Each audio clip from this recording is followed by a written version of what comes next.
This is my third time recording this goddamn video. Tres. The first time I was going to do this gimmick where I was just getting out the shower. I technically was just getting out the shower. No lotioning, no toweling off. I was going to get it done right then and there because it's so bad. Which it is.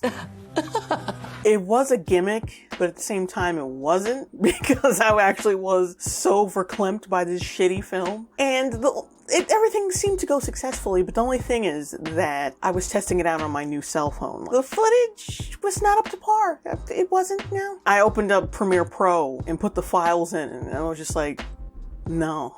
Not today. So I decided to re-record the review officially with my good camera, like I usually do. I don't know why I take time to experiment with shit when I'm not even supposed to, but I do because I'm an idiot. But yeah, Cruella. Yeah, it released. I watched it. I fucking hated it. It's absolutely fucking terrible. It tries so hard, yet tries so little at the same damn time. It's amazing. That should be every 2021 movie tagline. It tries so hard, yet so little.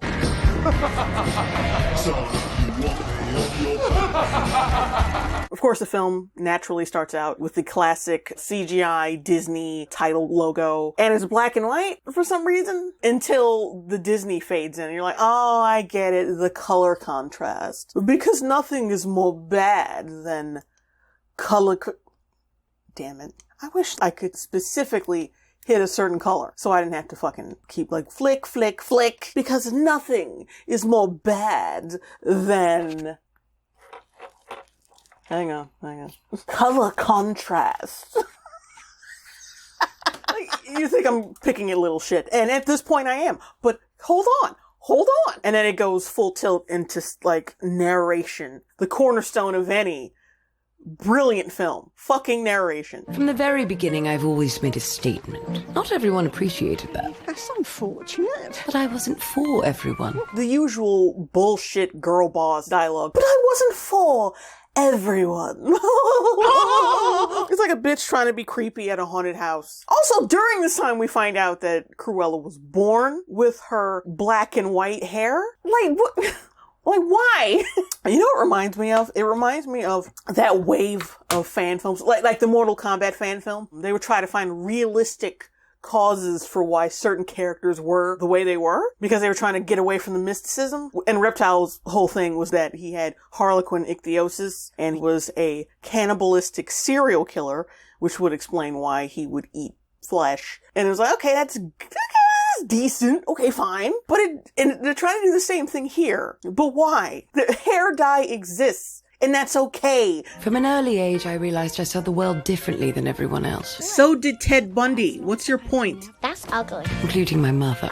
Oh, my name's Estella, not Cruella. Your name's Estella, not Cruella? What are we, some kind of Cruella squad? Yeah, it's not promising. Cruella gets enrolled into this private school. And what I noticed, like, she turns her jacket inside out. They completely ripped that off Fresh Prince. That's not their shit. Well, my jacket is a fashion miracle, though, isn't it? How dare you? Hi, I'm Anita. Estella. And Anita's, as you can see, looks a little different from the last time we've seen her. It seems like this is an ongoing pattern in Hollywood. It's like whenever there is a white female protagonist, they give her a black female friend. But not just any black female friend. Like the dynamic is specifically this. The white female is like considered a freak or an other. I am woman. Hear me roar. So she needs her own freak who can relate to her subjugation. Here, other have an other. Back in the day when they used to team up black guys with white guys, it was just to see how different the culture was. The white guy doesn't understand the black guy, and the black guy doesn't understand the white guy, and then we see how that dynamic works. Or when they teamed up the white guy with the black guy, they normally did it in action films. We got a black guy, white guy, and they're both badasses, and they're both equals, and they're both cool. That was way more nuanced than whatever the fuck they're trying to do here. Why didn't you just keep her white, Disney?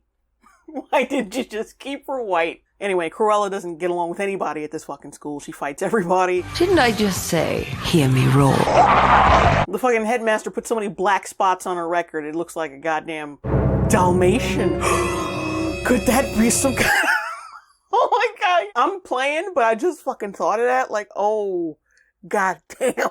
Another reason she hates spotted things.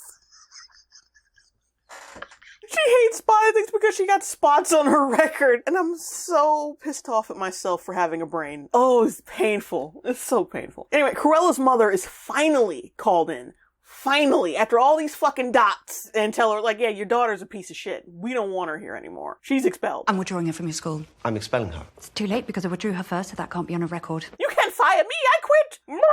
Might I say, your school seems to turn out horrible children with no creativity or compassion. Or genius. Genius. This is child genius when we haven't really seen any genius-like ability from Cruella at all. She just kind of gets in fights and is smug. All of your children are just so horrible that, like, all of them, they all fight her because they're all horrible. My Cruella, my cruel daughter, who I nicknamed Cruella, could not possibly have instigated any of these things. She's perfect. She's absolutely fucking perfect. Not only is she out of school, these motherfuckers are leaving town. They packed up their shit in this little shit kicker car and they go to another fucking town. Imagine your child being so horrible that you have to leave town. Mother pulls up to this mansion and says, take this fucking cheap ass necklace. Stay in the car. Love you. Love you more.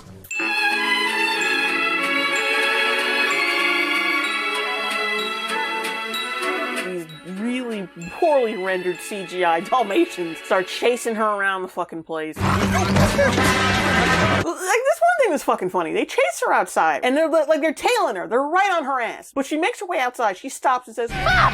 They're right behind her and suddenly they're just not anymore. But then as soon as she starts running, they're right there again. Yeah, it's not good. She trips, rolls down this slanted part of the lawn, hits this bush. They completely ignore her, then jump over the bush directly at the mother. Like, she sees these three very angry dogs running straight towards her. She's just like, oh, dogs. And then they knock her over a fucking cliff.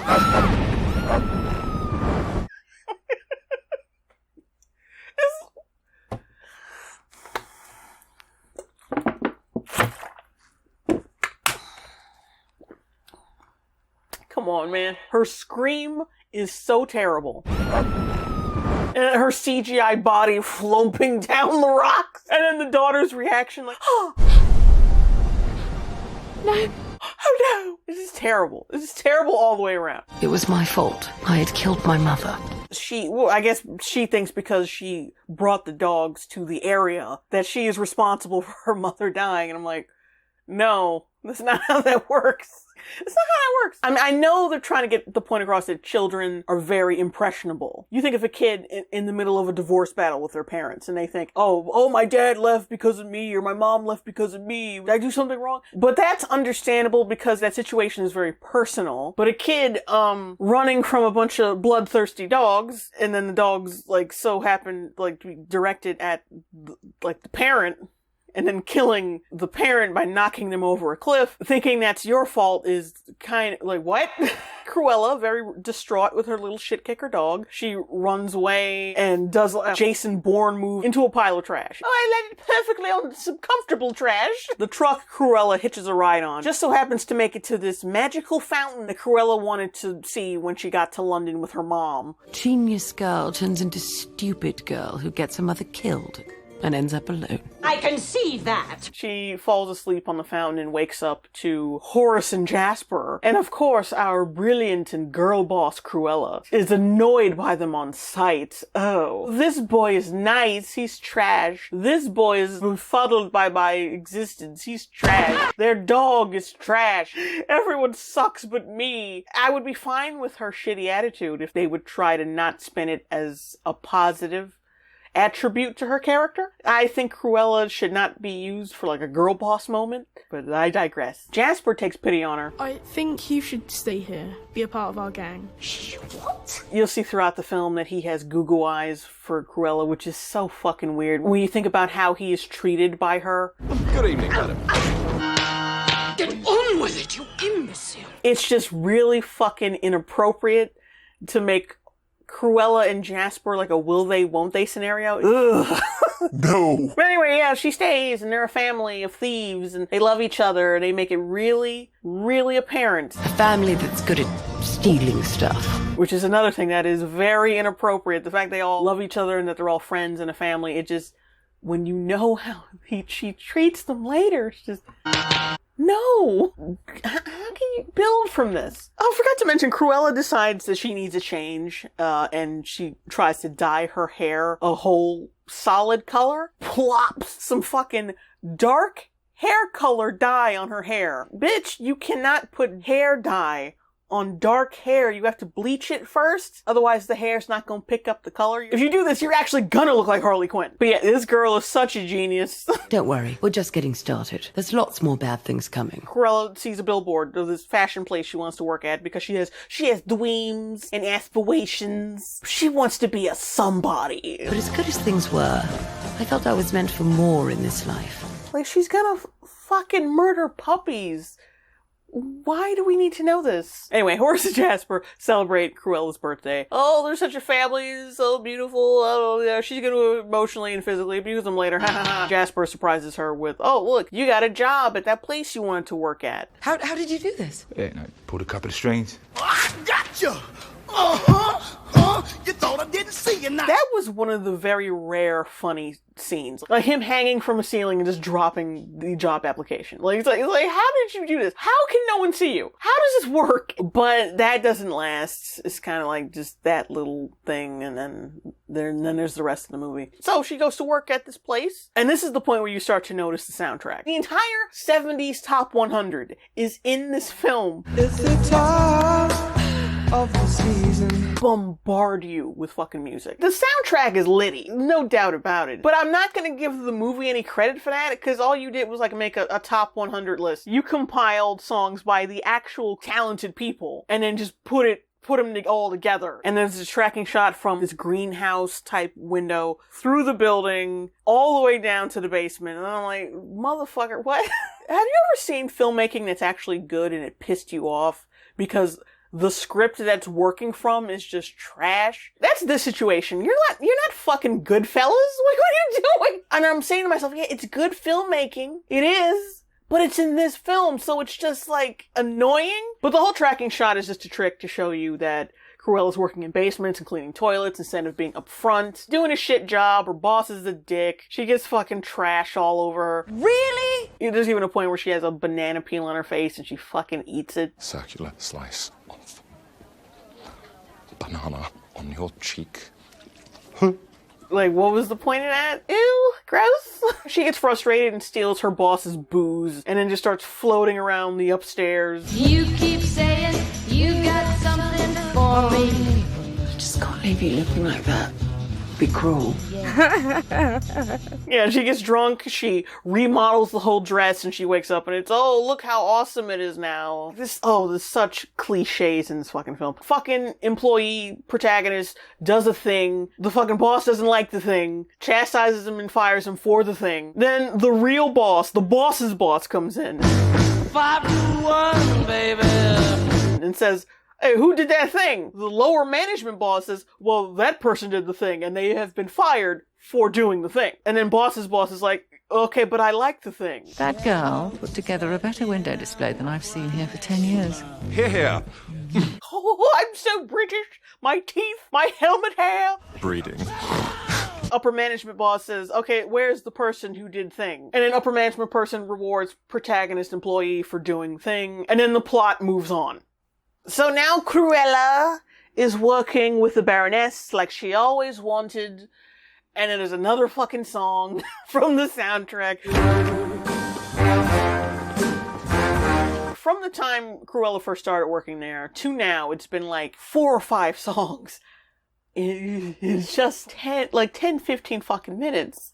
Shit. Oh, ooh. We're gonna be halfway into the movie through a whole discography. Like, what the fuck? But finally, we get a scene that's actually purposeful. We are introduced to the Baroness, officially. We get to see her funky attitude up close and personal. Baroness design stunned with her reinvention of the A-line with a bias cut and high line. Oh, shut up, nigga. And Emma Thompson's great. She's one of those actors who are not gonna be bad. in anything. Like, I've yet to see like a truly bad performance from her. I mean, she can't save this film, but she is great in it. So, and she's yet another character who self-identifies as a genius. She really is a genius. But in this case, it actually fucking works because we know for a fact that her character is evil. With Cruella, like, we haven't really seen anything apart from her stealing shit that would indicate that she is an evil person. Like, Cruella levels of fucking evil. Like, nothing. She's generally a normal person who's just had a rough run of life. Keep in mind, this is a character that once looked like this. Running motherfuckers off the road and shit. Where is it? Where's she at? I'm waiting for her to show up. And there's another fucking song. Another one. I mean, this fucking song doesn't even fit the scene. Is it because the dress is like fire truck red or something? Or are we as the audience supposed to think, oh yeah, that dress is fire?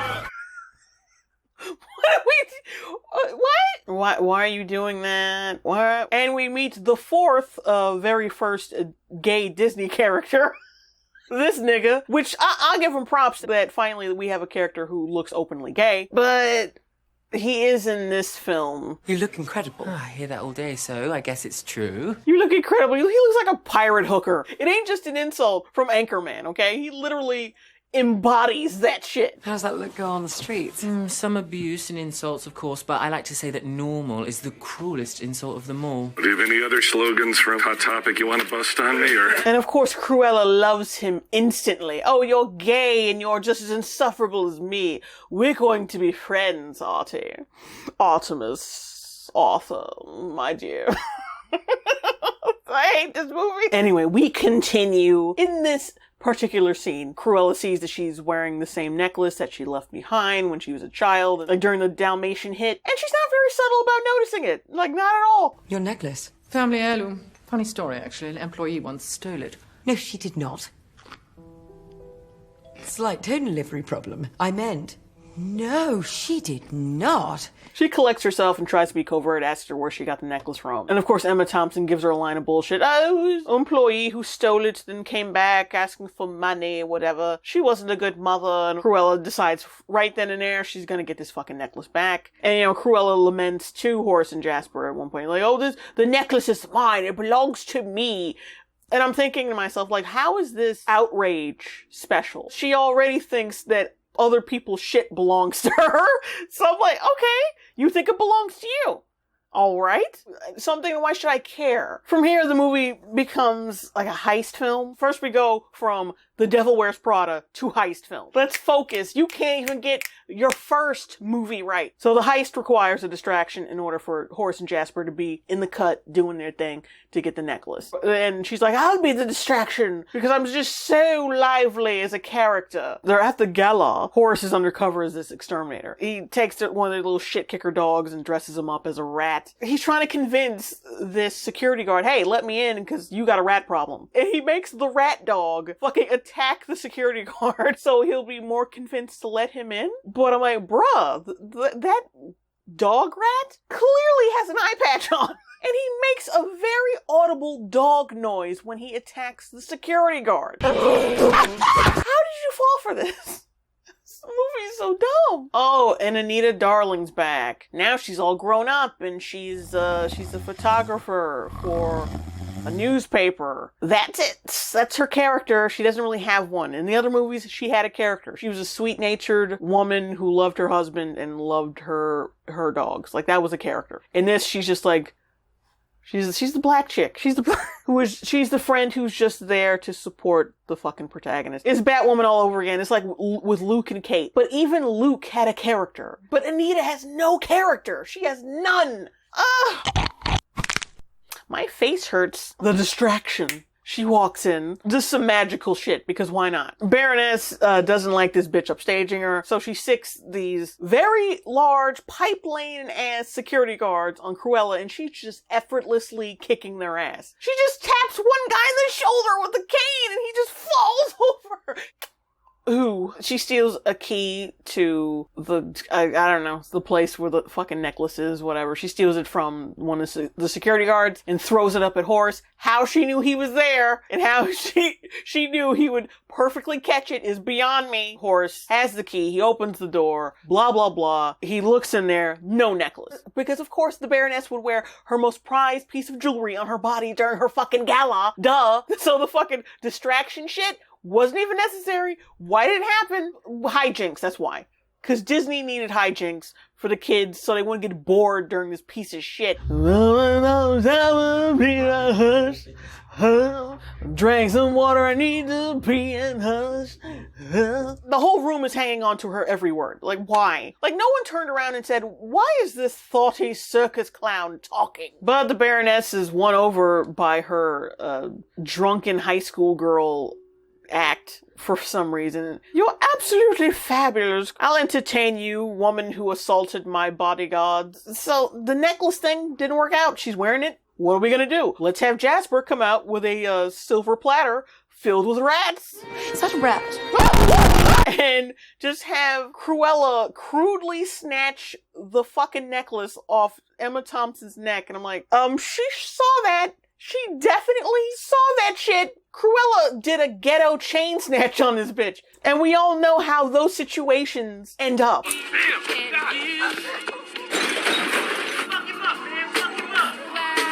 Not well.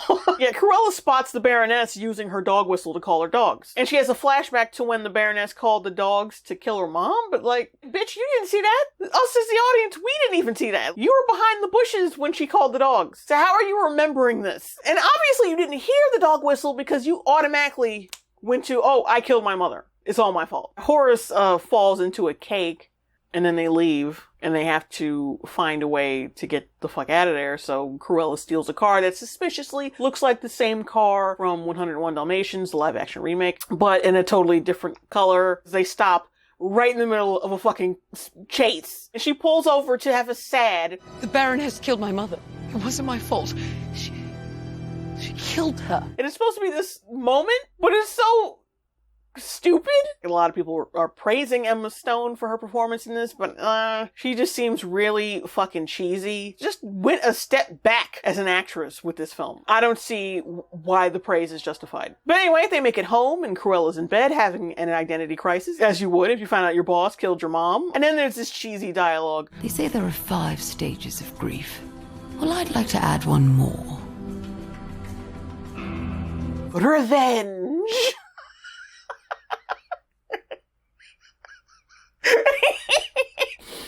No!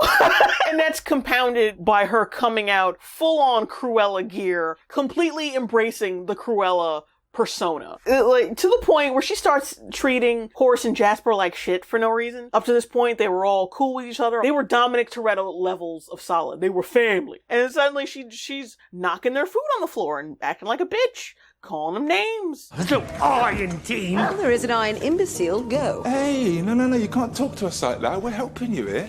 So don't. At what point do we see this as a conscious fucking decision and not some kind of involuntary split personality? At what point are you making the choice to act this way? Because that's what this character's doing. And she goes to visit Anita, who she doesn't treat like shit, by the way. Can't have the crazy white lady be mean to the black lady. She's supposed to be like shitty to everybody. That's who Cruella is. She's dog shit to everybody. Everywhere the Baroness goes, Cruella's gonna go and be 10 times more fabulous. And Anita's gonna be there to take the picture and write a story, hype up the whole damn thing, so she can get her name out there in the fashion world. The problem with that is, why do you specifically need Anita for that? In all these scenes, the media is everywhere. Like, they're crawling. All the fucking flashbulbs are on her, and everyone writes about her. So her name is already kind of out there. Why does she need some rinky-dink bitch that she knew in primary school to write about her when everyone else already is? It doesn't make any sense. It's stupid. It's fucking dumb. Then smash cut to Horace and Jasper trying to kidnap the 3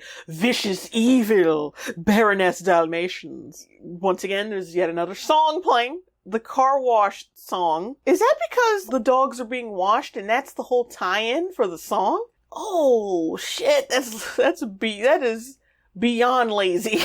They send in their little shit kicker dog to antagonize them while they're being bathed at this groomer place. And they just knew that would work. The Dalmatians would follow him out right into their truck. Because not...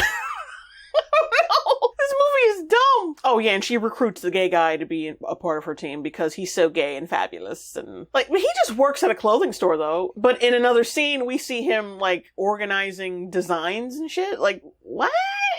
This movie stays being cringe. There's one scene where Cruella, she's going off on one of her little bitch jags, and she blatantly states, because the audience is fucking stupid, Cruella was in a box a long time. Now Estella can be the one who makes guest appearances. And then walks away dramatically. But it's you're in a fucking attic. You're not going to another room. You're just going to another part of the room. So that wasn't even a dramatic exit. You just walk into the fucking couch. I just wanted to smash cut to her sitting on the couch yep. Oh, yeah. On top of everything, she literally looks like Harley Quinn. Someone threw her in a vat of bleach. Why is she that white? She's not that goddamn pale. Come on. I thought Cruella was pale because, she was just a sallow, miserable, pale bitch who rarely ever went out the house. Because she's antisocial. Not because she put gallons of fucking makeup on. Because her whole body was pale in the animated version. And in the 1996 version, yeah, it was she looked like she just had some makeup on. She didn't look like Casper the Friendly Hoe. We have this whole montage of Cruella upstaging the Baroness, going to every event she's at, looking like a fucking biker rock and roll grandma. Yeah, the Baroness goes to Anita and threatens her because somehow she figured out that she's working with Cruella. Don't know how or why. I might be missing some details, but I don't think so. I think they just sprung it on us. I mean, the fucking film is 2 hours and 17 minutes long. We gotta keep moving, people. And the Baroness totally pulls some Batman versus Superman shit. Don't cry. I'm not. You will. What? You will. Unusual thing to rip off, but okay. The Baroness, she's got this dress, this magnificent, expensive dress that she's working on. The shipment of things that Cruella's gonna put on the dress is delivered by Horace. No matter how many of the upstaging things that he was at with Cruella, the Baroness does not recognize him. Right there in front of her. Whatever. Anyway, but yeah, Cruella's putting on these little gold thingies. That will be important later. Sort of. As important as details in this movie are. Dress is a huge fucking success. I've done it again. And then the Baroness and Cruella go out to lunch to girl boss each other yet again. Because if you haven't noticed, girl boss. We can skin puppies. We can sick dogs on poor people. We can do it. Cruella tells Horace and Jasper to pretend like they broke in, cause a big scene, and then Baroness thinks they broke in, and then thinking back at it, I think it was for them to panic and then lock the priceless dress away with all the other dresses, I guess. Now we cut to a scene with Jasper and Cruella, with Jasper being the supportive would-be boyfriend giving her coffee while she's hatching schemes. Jasper's look, we like you. Taking orders from you is fine. But Cruella, we don't like this bitch. We want her gone. We want our old friend back. Which is a reasonable fucking request. And then the dogs make some commotion, and then she says this. She says, "They really would make fabulous coats." Horace and Jasper are whoa. Whoa. Slow down. Puppy killing? In a Cruella film? I don't think so. Cruella kind of goes lol, just kidding. No. Either Cruella is a puppy skinning maniac, or she is just some edgy bitch who just makes really fucked up out of place jokes for no reason. Make up your fucking mind. It's getting to the point where Cruella is not Cruella. She's just some edgy, serial killer humping Tumblr bitch. Cruella gets things done. Estella does not. Cruella gets things done. Estella does not. Even though Estella hatched this whole fucking plan to steal that necklace and did. Cruella just kind of showed up and was cringe. So I don't know what the fuck you're talking about. Cruella gets things done. Estella does not. That line delivery just so fucking funny to me. Anyway, Baroness has this fucking huge fashion show thing to show off the priceless new dress. But, the little bulbs that are on the dress contain all these fucking, moths or locusts or some shit. I don't know. Basically, the moths, they eat not only the dress that it came from, but the rest of Baroness's whole fashion line. Thwarted again by that cringe bitch Cruella. Oh, but wait! Not only has she been thwarted, there's a Cruella concert right across the way! At the same fountain where she wanted to go with her mother. What a coincidence. After the thing is done, the cops show up, they scatter like roaches. The Baroness spots Jasper and Horace walking home. She didn't spot Horace when he was right in front of her at her fucking fashion studio. Didn't see him then, but she did see him on the street after the concert. Okay, whatever. By the way, that concert, another song. Ding! Cruella makes her way home up the elevator, and as she's going up the elevator, she's singing the lyrics to the actual song that was being performed at the concert. But it sounds like she is saying, "Now I wanna peel dog," over and over again. Now I wanna be a dog. Now I wanna be a dog. Now, in any other film, like in some kind of edgy, R-rated Cruella film, that would have been kind of clever. But this is a PG-13 Cruella film made by Disney that's very generic and one note. And so it's not clever at all. I think the actress was just slurring her words, and it just sounded like she was saying, "Now I want to peel dog." Even if that was what she was saying, I still wouldn't give them credit for it. Like, fuck you. She hasn't peeled near not a fucking dog in this film. And the one time where you thought it was gonna happen, she was joking. You haven't made her look evil at all, movie. You should have left her on that park bench.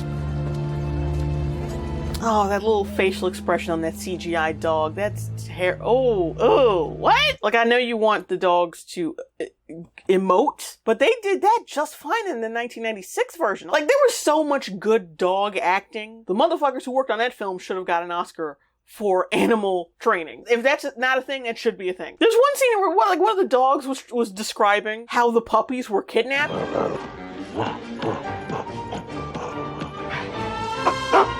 does someone train a dog to be that expressive? How did we go from that to creepy CGI dog expression? Where's the heart? Where did it go? But yeah, anyway, she discovers that the Baroness has kidnapped Horace and Jasper. And her whole plan is to tie her to a chair, burn her alive, and make it look like Horace and Jasper did it. Pretty good plan. Emma Thompson is constantly holding up a lighter to things so she can see it better. And I'm like, they have lamps. She's constantly like, "Oh, what is that? I could barely see. If only there was a thing in here. Some kind of thing that could illuminate the situation." Baroness, she lights the bitch up and leaves out of an elevator, which is really fucking dumb. That's the first thing they would tell you if you are on a fire not to do, but she does it because she's evil. Evil equals stupid. And as this is happening, the song Smile from the Joker trailer is playing. Smile, though your heart is aching. Smile, even though it's breaking. Why would it be playing in this scene? I mean, I know most of the songs have been ill-placed thus far, but still, I just think it's kind of weird considering that people have been criticizing this for kind of sort of ripping off the whole Joker flavor. And I'm not really seeing that in the film exactly, but the trailer on the other hand kind of was. Let's be real. It was cribbing off that whole Joker thing. Not the movie, but the trailer. Just want to make that clear. She makes it out because Mark Strong saves her from the fire. How he got past the Baroness on the way out. He came in through like a back way or something. I don't fucking know. Yeah, he found the necklace during the fire. The dogs must have shit it out at one point when the house was burning. I don't fucking know. And then, oh look, there's a key inside. There's a key. There's a key in the necklace and the key in the box and the box and the papers reveal that the Baroness has a kid. You are her daughter. Cruella's parents was one nice person, one evil person, one having light hair, one having dark hair. Yeah, you see the duality of like fucking good and evil, man. The good person has light hair and the bad person has dark hair, and then the baby comes out with light and dark hair. Oh my god. And then the girl has like some kind of crisis of identity and good and evil because she has light and dark hair. Like, it's so fucking stupid. So fucking stupid. Anyway, Baroness wants the kid gone. She wants the kid dead. But Mark Strong has a heart. He doesn't want to do that shit. So he gives the baby to the nicest, sweetest, nicest servant in their mansion. And then she whisks the kid away to her little cottage somewhere. And it turns out, Cruella's the rightful heir of the Baroness's fortune, of course, because she can't earn any of her own wealth on her own, even though she wants to be a fashion designer. Her face is out there in the fashion world. She could easily make it on her own. But no, she inherits it. She's a fucking trust fund baby. Well, which would be fine for Cruella because she's an entitled 1% piece of shit. But, aren't you trying to girl boss this character, but she's inheriting money? That's not very girl boss, okay? Alright, this disturbs Cruella, of course. I cannot be related to that psycho! No, you can, because you were also a psycho. I mean, they're trying to portray you as one, but you're not really to the viewing audience, but according to the script, you are. So, yeah, you are. Yeah, she gets disturbed and like a dick, she steals this male person's, like, mail carrier motorcycle, whatever. She goes to the fountain where she has been talking to her mother the whole movie. Like, I didn't mention that because it doesn't really matter. And she does this whole speech bullshit. It's not good. I'm Cruella, born bad and a little bit mad. Fuck you, bitch. I'm bad and a little bit mad. And this is supposed to be like the actress's moment. This is her scene on the balcony. Don't cry for me, Argentina. We're really showing Emma Stone's acting ability. But no. There's one really awkward fucking scene right after this where the Baroness hears that Cruella's body hasn't been found, so she may not be dead. And she's really frustrated. She throws this chair. You're in the way. All you do is tap her fucking ankle. Like, what? Okay. And Horace and Jasper are in jail. They go straight up MGTOW and they're like, hey, look, if that bitch comes around here, we ain't fucking with her no more. Fuck Cruella. But then that transitions into a Terminator ripoff, which leads to Cruella busting them out of jail. They're walking home. They don't want nothing to do with her. And she says, well, the Baroness is my mother. Like, that's not what you should be saying right now. What you should be saying is, I had a bad moment. I treated you like shit. You didn't deserve that. I'm sorry. But no, she says, of course, what she comes out of her mouth has only to do with her. And they go along with her anyway because they're idiots. Like, oh God. But it's not because Horace and Jasper are idiots. It's because they're making these characters idiots for the sake of the plot. Like, she tells them the whole drama, the whole thing with the Baroness and her mother's death. And then they're like, okay, that's great, but we out. and it's not until then that she decides to apologize. When she knows that they're not gonna fucking back her anymore. Like, if they were trying to portray Cruella as she is, as an evil, unrepentant bitch, that little scene of manipulation would have been fine. But no! They're making it seem genuine, like, oh, we love her. We love her. Even though she'll be emotionally and physically abusing us later. We just love her. And she has another plan to take down the Baroness. Sabotage one of her galas or whatever again. Party is supposed to be a celebration of Cruella. Poor Cruella, this is to her death. Like something like that. Like, I don't know why she would be fronting like that. Whatever. She's gonna send like the same outfit and wig to all the female attendees so she can blend in and move effortlessly through the party. But she looks so much better than everyone else. She doesn't even have the same getup, really. So that was pointless. If she's not going to look like everybody else, then why the fuck would you do that? Then we get to a scene where Jasper meets Cruella outside, and they have a little heart-to-heart or whatever. Like, some of the most toxic fucking dialogue. Well, I find it very difficult to say no to you sometimes. It's one of the things I love about you. Thanks. You know, for kids! Oh, well, that is gross. That is disgusting. Basically saying, yeah, I love how subordinate you are. I love how much of a cuck you are for me. Yeah, this movie took place in 2021. She would be on OnlyFans and he would be filming her premium content. And then he would be on TikTok complaining that people call him a cuck. So I choose to allow my girlfriend to skin puppies. That doesn't give you the right to call me a cuck. Imagine if the genders were reversed and some chick was like, I find it really hard to say no to you, and the guy's like, yeah, that's what I like about you. That would seem really fucked up and really douchey. But because we're girl bossing, it's fine. The farewell party for Cruella, whatever, starts. Horace is dressed up like one of the chicks for some reason. Ooh, man in dress. Funny. Well, Most of the time it is, but like here it has no purpose, so it's not funny. Oh, and Anita's there to take pictures and be black. That's it. That's it. Just do anything. Oh, but anyway, Horace comes across this security guard, and Horace gives him the weirdest punch I've ever seen. Like, what? And the real Cruella is there, but she changes into her Estella getup, and then she makes her way out to the lawn, right in the spot where her mother died. I wonder what's gonna happen. Corny. The Baroness sees her out there, sicks the dogs on her, but the dogs are used to Cruella, so she wills them to shut the fuck up. They do, and then Cruella reveals, "Oh yeah, I'm your daughter." And then Emma Thompson's like, "Oh, it all makes sense. You're a cunt like me." And then the gay, that character, he tells everyone to, "Oh, the Baroness would like you to go outside and watch a murder." And then they do, and not at any point does the Baroness hear footsteps or people murmuring or just notice a change in the air behind her. And at this point, she goes in to hug Estella because, "Oh, you're my daughter." But at no point is the audience buying it because she's an evil piece of shit. She's clearly going to push her off the cliff, mirroring her mother's death, and then she frames her for her murder, and then that's it. But not only that, we have another twist. It turns out Cruella faked her death. She built a parachute into her dress. And she falls into this really terrible CGI water. It's like, this is the worst. The Baroness is arrested, and Cruella shows up, and we find out, oh, Cruella has inherited all of the Baroness's fucking estates. Okay. It turns out that she left all the money and shit to Cruella, and no one finds it fucking odd that suddenly she is going to jail for murder, and now that she has all her money is going to this person that she hates. No questions from anybody. The cops don't fucking question her. No one at the fucking party questions her. She just shows up with the same two motherfuckers. Remember, Cruella's also supposed to be fucking dead. She was reported dead. The party is in her honor, and no one has a question about that either.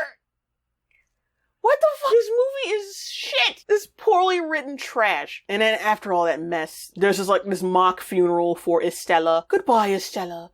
But Cruella will take it from here. Oh.